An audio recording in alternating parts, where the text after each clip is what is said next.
由国立台湾图书馆举办的台语客语汉诗吟唱比赛，伫今仔日下晡举办，有来自全台各地学生参与。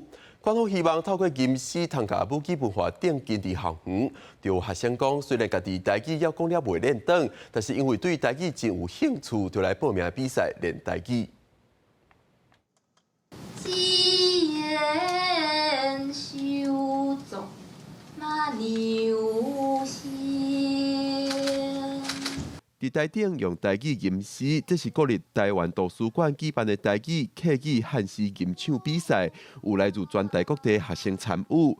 现主时少年人较少讲台语，有参赛者讲，虽然家己的台语讲了袂练转，但是望透过参加比赛练台语，增加家己的语言能力。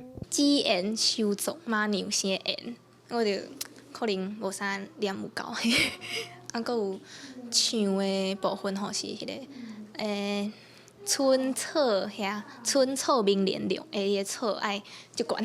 我之前有接触过蒋渭水吟诗比赛的这个赛事，那我在参加完之后，觉得对台语的吟唱还是蛮有兴趣的，然后也非常想要推广台语文化。官方表示，配合国家语言发展法、参文化部斗阵推广母语，因伫举办这个比赛进前，也办过台语吟诗的研习营展览，以多元方向来推广母语。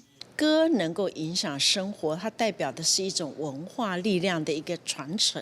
那有感染力的，就是一种吟诗畅游，或者是用歌的方式来传达，会更有效、更直接。官方表示，这摆国小、国中、高中三组计共64个比赛的名额，一开放就拢随唱了了。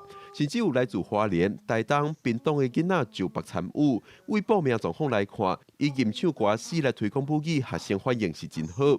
因望透过这款方式，通甲本土语言的文化定根伫校园当中。记者郭永随新北报道。